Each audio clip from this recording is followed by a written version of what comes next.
नमस्कार साथियों, मैं पूरन सिंह सम्यक एक्शन से आप सभी का अभिवादन करता हूं, स्वागत करता हूं ये वीडियो सुनने के लिए। आज दूसरा आपका टाइटल है, शीर्षक है बुद्ध का प्रथम धर्मोपदेश अष्टांगिक मार्ग अर्थात सम्यक सही मार्ग। इसके आगे भगवान बुद्ध ने उन पांचों प्रवचकों को अष्टांगिक मार्ग का उपदेश दिया। बुद्ध ने कहा कि इस मार्ग के 8 अंग हैं। सम्मा दृष्टि, सम्यक दृष्टि। बुद्ध ने सर्वप्रथम सम्यक दृष्टि की व्याख्या से अपना उपदेश प्रारंभ किया। जो अष्टांगिक मार्ग का प्रथम और प्रधान अंग है, सम्यक दृष्टि का महत्व समझने के लिए बुद्ध ने प्रवचकों से कहा, हे प्रवचकों, तुम्हें इसका बोध होना चाहिए कि संसार एक कारागार है और आदमी इस कारागार में एक कारावासी है, कैदी है। यह कारागार अंधकार से भरा हुआ है। इसमें इतना अधिक अंधेरा है कि यहाँ कैदी को कुछ भी दिखाई नहीं देता। कैदी को यह तक दिखाई नहीं देता कि वह कारावासी बंदी है, जेल में है। वास्तव में बहुत अधिक लंबे समय तक इस अंधेरे में ही रहने के कारण आदमी न केवल अंधा हो गया है, बल्कि उसे इस बात में भी बहुत संदेह हो गया है कि प्रकाश नाम की ऐसी कोई अनोखी चीज़ भी कहीं अस्तित्व में हो सकती है।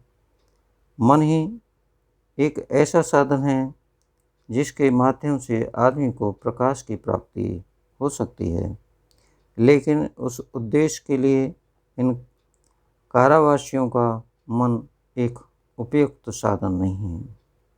इनका मन थोड़ा सा प्रकाश ही आने देता है, जो बस केवल इतना ही पर्याप्त है कि जिससे देखने वाले यह देख सकें कि अंधकार नाम की कोई वस्तु है।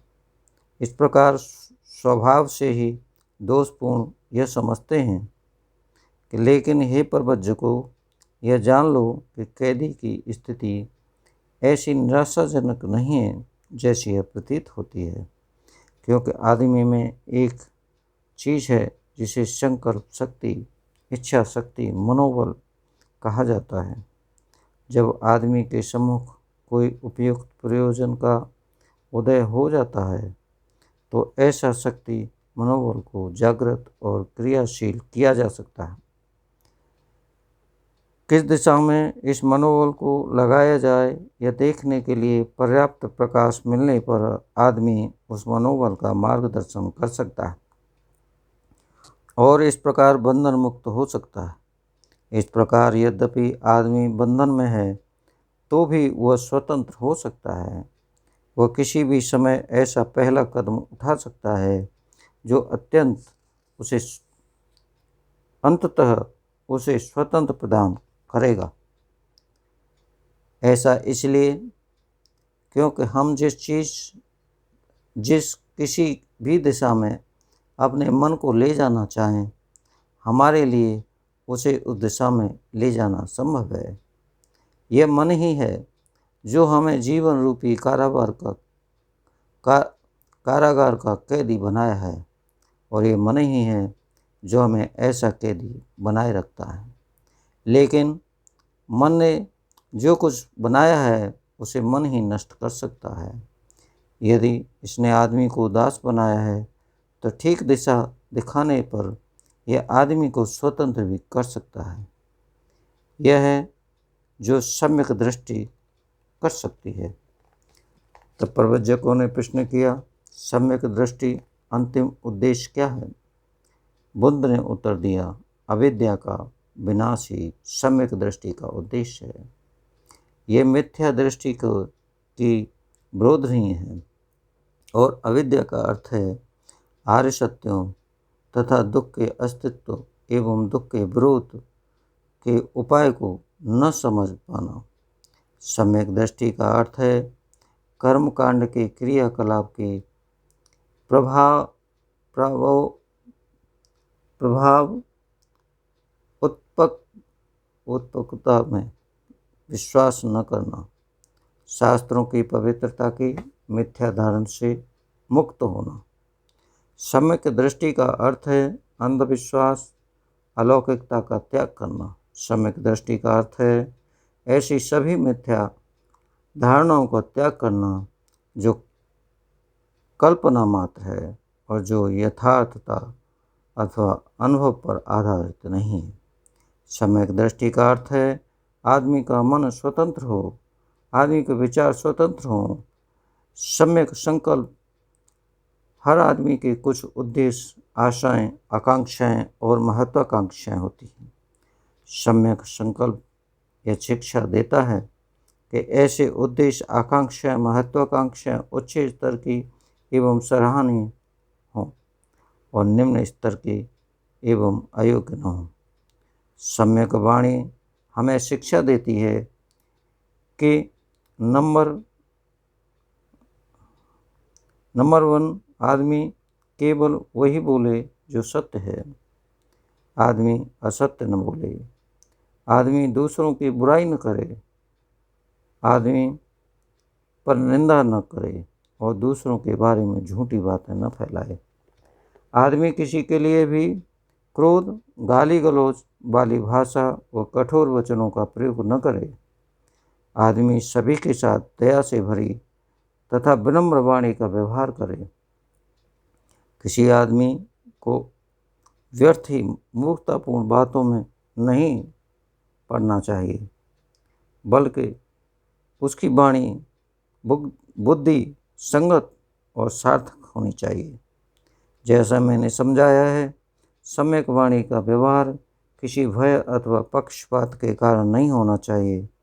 इसका इससे कुछ भी संबंध नहीं होना चाहिए कि कोई श्रेष्ठ आदमी उनके कार्य के बारे में क्या सोचता है अथवा सम्यक वाणी के व्यवहार के कारण क्या हानि हो सकती है। सम्यक वाणी का मापदंड न किसी ऊपर के आदमी की आज्ञा है और न किसी आदमी के व्यक्तिगत लाभ के लिए।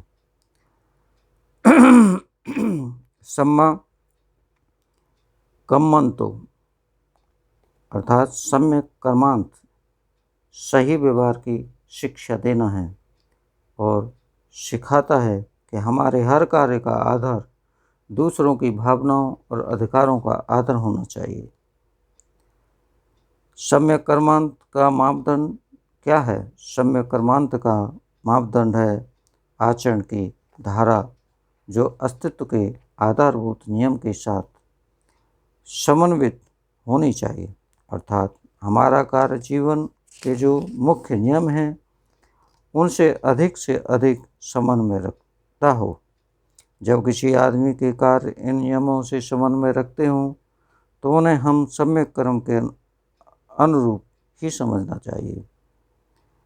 सम्यक आजीविका प्रत्येक व्यक्ति को अपनी जीविका कमानी होनी चाहिए, लेकिन जीविका कमाने के लिए कुछ तरीके हैं और उन तरीकों में कुछ बुरे और कुछ अच्छे हैं। बुरे तरीके वे हैं जो किसी को चोट पहुंचाते हैं, अर्थात किसी के साथ अन्याय करते हैं। अच्छे तरीके वे हैं जिसे आदमी बिना किसी को हानि पहुंचाए अथवा बिना किसी के साथ अन्याय किए अपनी जीविका कमाता है। यही सम्यक आजीविका है। सम्यक व्यायाम अर्थात ठीक प्रयास अविद्या को नष्ट करने का प्रथम प्रयास है, जो द्वार पर पहुंचाकर उसे खोलता है, जहाँ से उस दुखद कारागार से बाहर निकल जा सकता है। सम्यक व्यायाम का 4 उद्देश्य हैं। एक है अष्टांगिक मार्ग विरोधी चित्त प्रवृत्तियों को रोकना। दूसरा ऐसी चित्त वृत्तियों को दबा देना जो पहले से उत्पन्न हो गई हों। तीसरा ऐसी चित्त प्रवृत्तियों को उत्पन्न करना जो अष्टांगिक मार्ग की आवश्यकताओं की पूर्ति में सहायक हो। चौथा है ऐसी चित्त प्रवृत्तियों और अधिक वृद्धि करना पहले से उत्पन्न चित्तवृत्तियों में वृद्धि करना। सम्यक स्मृति जागरूकता और विचारशीलता का आह्वान करती है। इसका अर्थ है हर बात पर ध्यान दे सकना। यह मन की सतत जागरूकता है। मन में जो अकुशल विचार, बुरी भावनाएं उठती हैं, उनके विरुद्ध चित्त द्वारा निगरानी करना अर्थात चौकीदारी करना सम्यक स्मृति का यही दूसरा नाम है। हे पर्वज्य को सम्यक दृष्टि, सम्यक संकल्प, सम्यक वाणी, सम्यक कर्मांत, सम्यक आजीविका, सम्यक व्यायाम, सम्यक स्मृति और सम्यक समाधि को प्राप्त करने की इच्छा करने वाले व्यक्ति के मार्ग में 5 बंधन या बाधाएं आती हैं। ये 5 बाधाएं हैं लोभ, द्वेष, आलस्य, विचिकित्सा, संशय तथा अनिश्चय, बेचैनी। इसलिए इन बाधाओं पर विजय प्राप्त करना आवश्यक है, क्योंकि जो वास्तव में बंधन है और इन पर विजय पाने का माध्यम समाधि ही है। लेकिन प्रवज्य को ये समझ लो कि सम्यक समाधि वही नहीं जो समाधि है, यह उससे बिल्कुल भिन्न है। सम्यक समाधि का अर्थ है केवल चित्त की एकाग्रता। इसमें संदेह नहीं कि यह ध्यान की अवस्था में ले जाती है। इससे वैसे ध्यान को प्राप्त किया जा सकता है जो स्वयं प्रेरित है और 5 संयोजनों और बंधकों को निलंबित रखती है। लेकिन ध्यान की ये अवस्था अस्थायी है, इसलिए संयोजन या बंधन भी अस्थायी तौर पर ही स्थगित रहते हैं।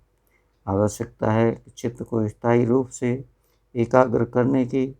चित्त की ऐसी स्थायी एकाग्रता सम्यक समाधि द्वारा ही प्राप्त की जा सकती है। आज इतना ही। बहुत बहुत साधुवाद आप लोगों को। धन्यवाद।